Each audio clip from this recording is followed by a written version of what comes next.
Welcome back to Unhas Daily. I'm Wildan Dinusalam, is your anchor, live reporting from our main studio of Unhas TV. We aim to provide you the real news, taken seriously by our reporters from representative yet credible sources.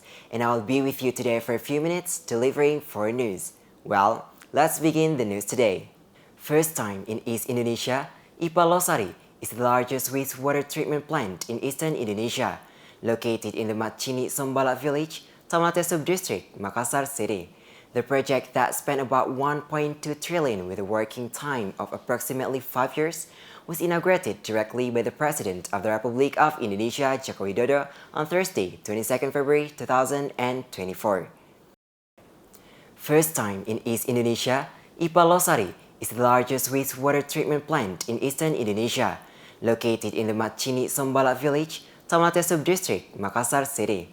The project that spent about 1.2 trillion with a working time of approximately 5 years was inaugurated directly by the President of the Republic of Indonesia, Jokowi Widodo, on Thursday, 22nd February 2024. President Jokowi, accompanied by Secretary General of Human Settlements, Diana Kusumastuti, and Mayor of Makassar, Ramdan Pomanto, looked into the miniature of IPAL Losari beforehand, which is not far from the inauguration site. IPAL Losari project has been built since 2019 until 2023 and can only be inaugurated this year. The cost of 1.2 trillion spent in this project comes from APBN, ABD, and APBD. In his speech, Jokowi said that the IPAL Losari aims to increase public awareness in order to have mutual understanding and concern in overcoming environmental pollution problems in the city of Makassar. Selamat pagi, salam sejahtera bagi kita semua. Yang saya hormati para Menteri Kabinet Indonesia Maju, yang saya hormati pimpinan Komisi 5 DPR RI, yang saya hormati Gubernur Sulawesi Selatan, Wali Kota Makassar, Bapak Ibu para tokoh, hadirin undangan yang berbahagia. Sistem pengelolaan air limbah domestik terpusat di Losari ini sangat penting untuk mengelola air limbah cair agar ramah lingkungan dan meningkatkan kualitas air tanah dan air baku serta meningkatkan kualitas kesehatan masyarakat kita. Sistem pengelolaan air limbah ini kita butuhkan untuk meningkatkan kesadaran masyarakat agar memiliki perhatian dan kepedulian bersama-sama mengatasi masalah pencemaran lingkungan di Kota Makassar. IPAL Losari ini dibangun dari tahun 2019 sampai 2023 dengan biaya 1,2 triliun rupiah. Dari APBN 1,067 triliun, dari ADB 672 miliar, dan dari APBD 150 miliar. Berkapasitas 16.000 meter kubik per hari dengan panjang jaringan perpipaan air limbah sepanjang 96 km dan bisa melayani 41.000 kepala keluarga. Saya berpesan agar dengan beroperasinya sistem pengelolaan air limbah domestik terpusat ini, penanganan air limbah semakin terintegrasi dan Kota Makassar semakin bersih, kualitas lingkungan, kualitas air tanah, kualitas air baku semakin baik, dan masyarakat semakin sehat dan produktif. Saya rasa itu yang ingin saya sampaikan, dan dengan mengucap Bismillahirrahmanirrahim, pada pagi hari ini saya resmikan sistem pengelolaan air limbah domestik terpusat Losari di Kota Makassar, Provinsi Sulawesi Selatan. Terima kasih. Wassalamualaikum warahmatullahi wabarakatuh. The inauguration of the IPAL Losari was marked by pressing the inauguration button by President Jokowi Widodo, together with the Minister of Public Works and Public Housing, Basuki Hadimulyono, and Governor in charge of South Sulawesi, Bakhtiar Baharudin, followed by the signing of the inauguration inscription by the 7th President of the Republic of Indonesia. The presence of the number one person in Indonesia was warmly entertained by invited guests who had the opportunity to attend the inauguration of the IPAL Losari in the city of Makassar. Through the Director General of Human Settlements, Jokowi ordered that the IPAL Losari be operationalized immediately and appealed to the Mayor of Makassar to immediately set the fare to be applied. Viewers, there are still many small islands in Indonesia that have limited access to electrical energy. One of them is the island of Barang Lompok. Smart Island then comes as an answer to these problems. Hasanuddin University, together with the Makassar City Government and Oriental Consultants Global, held a groundbreaking of Smart Island pilot project on Barang Lompok Island. Here is more coverage just for you. The City Government of Makassar, in collaboration with Hasanuddin University and Oriental Consultants Global, Suiji, held a groundbreaking event of Smart Island pilot project on the island of Sulawesi, precisely at the Marine Station of Hasanuddin University, Barang Lompok Island, South Sulawesi on 22nd February 2024. Small islands in Indonesia have a challenge because they do not have electrical energy during the day and only have electrical energy at night because of its expanse. The absence of electricity then presents several problems, which is the lack of ice, which results in the decline in the quality of fish salt. Through this Smart Island project, the availability of ice will always be fulfilled on the island of Barang Lompok. So fishermen who finish fishing can store their catch in ice and sell it with good quality. I'm Yonezawa, CEO and President of Oriental Consultants Global. Is this your first time here? Yes, actually, I'm first time to visit Makassar City. Yes. First time in Barang Lompok Island. How do you feel? Yeah, very nice place. Very nice. Can you tell us about Smart Island pilot project?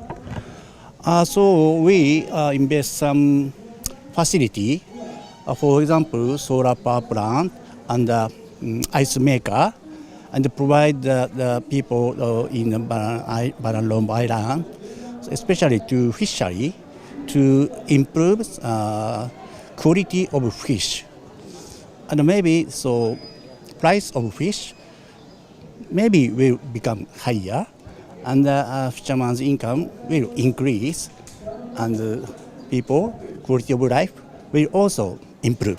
Rector of Hasanuddin University, Professor Dr. Insinyur Jamaluddin Jompa MSc, said that this activity was a gift and thanksgiving for Hasanuddin University and the people of Barang Lompok. Pada hari ini kita groundbreaking untuk kita sebut Smart Island Project, khusus untuk pulau-pulau kecil, di mana ciri khas pulau kecil itu yang menjadi tantangan berat adalah pertama nggak ada energi di siang hari, pada umumnya hanya malam hari karena itu mahal. Yang kedua, karena tidak ada listrik, maka masalah banyak yang muncul, termasuk tidak ada atau kurang es. Ya.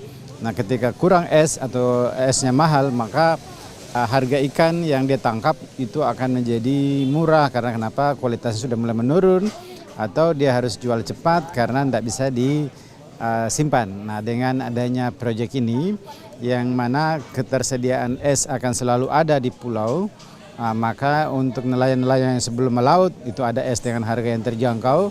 Setelah ada hasil tangkapan dikumpul, kemudian itu bisa dipasarkan dengan kualitas yang masih lebih bagus, lebih segar, sehingga nilai jual ikan itu bisa lebih tinggi lagi. Dengan jumlah yang ditangkap sedikit atau relatif sedikit, bisa lebih mahal harganya dibandingkan dengan dia tangkap yang banyak, lalu kemudian harganya menurun. Nah, proyek ini juga diharapkan menjadi salah satu uji coba, ya, solusi buat pulau-pulau lain di seluruh Indonesia tentu, dan khususnya di kawasan Sepermonde, di mana banyak pulau yang hampir semua pulau mengalami hal yang sama, kurangnya listrik atau tidak adanya listrik pada siang hari, dan juga tentu kita butuh teknologi untuk membuat es dengan energi yang relatif rendah, ya, dan kualitas es juga yang lebih bagus, ya, sehingga ini akan menjadi ladang pengabdian bagi Universitashasanuddin yang dibantu oleh Suiji dari Jepang, dan tentu juga oleh pemerintah Jepang melalui JICA, dan sekaligus dukungan oleh pemerintah daerah, dalam hal ini pemerintah Kota Makassar. Ya. Professor Dr. Insinyur Jamaluddin Jompa, MSc, hopes that this project will also be a solution for other islands in Indonesia that have the same problem, namely electricity. In order to commemorate the anniversary of the Suiji SLP program, 6 University initiated Japan-Indonesia Service Learning Program. Vice Rector for Academic and Student Affairs, Hasanuddin University, visited the Sakura country, Japan. Activities took place in a hybrid manner from 8 to 9 February 2024. Suiji SLP program, 6 Universities Initiative Japan-Indonesia Service Learning Program, is a collaboration program of 3 universities in Indonesia, namely Bogor Agriculture Institute, Gajah Mada University, and Hasanuddin University, along with 3 universities in Japan, namely Ehime University, Kochi University, and Kagawa University. Suiji SLP is a community service activity that began to be formed in March 2011 by the cooperation of 6 universities from Indonesia and Japan, which aims to educate students who take part in activities to have a global perspective, high social spirit, adaptable and ready to contribute to a sustainable future. In commemoration of the 10th anniversary of the Suiji SLP program, the 6 universities that are members of the Suiji Consortium attended the Suiji Consortium 10th anniversary seminar meeting in a hybrid manner via online and offline using the Zoom meeting application, and face-to-face activities were held at the Dogo Prince Hotel, Matsuyama, Ehime, Japan. This consortium activity was carried out for 2 days from 8 to 9 February 2024. At the meeting, the Unhas team was attended by the Rector of Unhas, Professor Dr. Insinyur Jamaluddin Jompa, MSc, through Zoom online, and attended directly by Professor Dr. Gigi M. Ruslin, MCAS, PhD, SPBMK, Vice Rector for Academic and Student Affairs, Professor Dr. Insinyur Dorothea Agnes Rampisala, MSc, Coordinator of Unhas Suiji Program, Professor Dr. Insinyur Muhammad Yusuf, SPT IPO, Member of the Academic Senate, and Makarenu S. Hood, MSc, PhD, Head of Subdirectorate of Independent Learning, RMBKM. The first day of the meeting began with a Suiji Consortium meeting between the rectors of 6 universities, which was opened by the director of the Suiji Consortium, the rector of Ehime University, followed by a report on the achievements of Suiji over the past 10 years and discussion of program sustainability. On this occasion, the rector of Unhas, Professor Dr. Insinyur Jamaluddin Jompa, MSc, expressed his hope via Zoom that the Suiji SLP can be continued and expanded activities and programs and cooperation between consortium members in order to further strengthen the collaboration network in the future. Professor Ruslin, who was present in person at this meeting, also said that the Suiji SLP was designed for longer activities so that students could get 20 credits, thus students do not lose their study period. The second day presented Suiji alumni who have spread and worked in several countries, including Suiji alumni from Unhas who have worked in Germany and several other places. Besides that, speakers from the Ministry of Education, Technology and Research were also presented to convey related policies and implementation.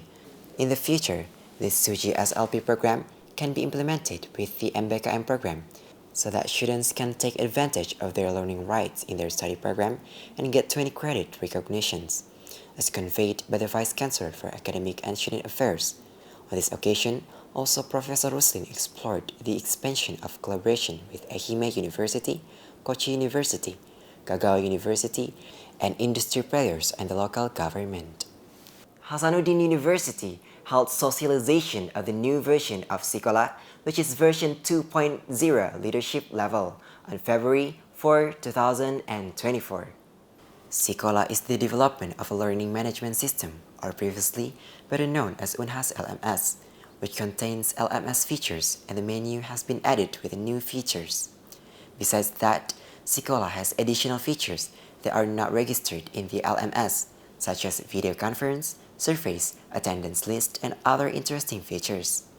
HSikola version 2.0 is planned to be applied to lectures next semester, but the main reason this leadership level socialization held is so that there is input or suggestions as material for improvement or consideration to perfect the new system. with the difference between the first version, namely the Camela system, and the latest version of the Moodle system. HSikola version 2.0 is a Moodle-based LMS that has many advantages of many features, so that all offline learning activities can be moved to basic online or web desk, which can be integrated with information systems internally in the academic field and externally with the attendance no longer manual. HSikola 2.0 can be accessed via iOS and Android smartphones that are available in the Play Store and App Store, with access to lecture upload capacity of 500 MB and upload capacity of assignments from students 50 MB. Professor Dr. Insinyur Jamaluddin Jompa, MSc, as the Director of Hasanuddin University, attended the HSikola 2.0 socialization activity, as well as officially opened the event. This activity was also attended by Professor Dr. Giki Muhammad Ruslin MKes PhD SPBMK, as Vice Rector of Academic and Scholarship, Professor Subehan SSI M Pharmacy SC PhD Apotheker, Vice Rector of Planning, Development and Finance, Professor Dr. Farida Patitingi SHM Home, Vice Rector of Mineral Resources, Alumni and Information Systems, Professor Dr. Engineering Adi Maulana ST MPhil, Vice Rector for Entrepreneurship and Business Innovation Partnerships. That was the news of truth and accuracy from Unhas Daily team. We're hoping everyone is in good condition and also hoping you have a great day ahead. I'm Wildan Salam with the other working team. See you and goodbye.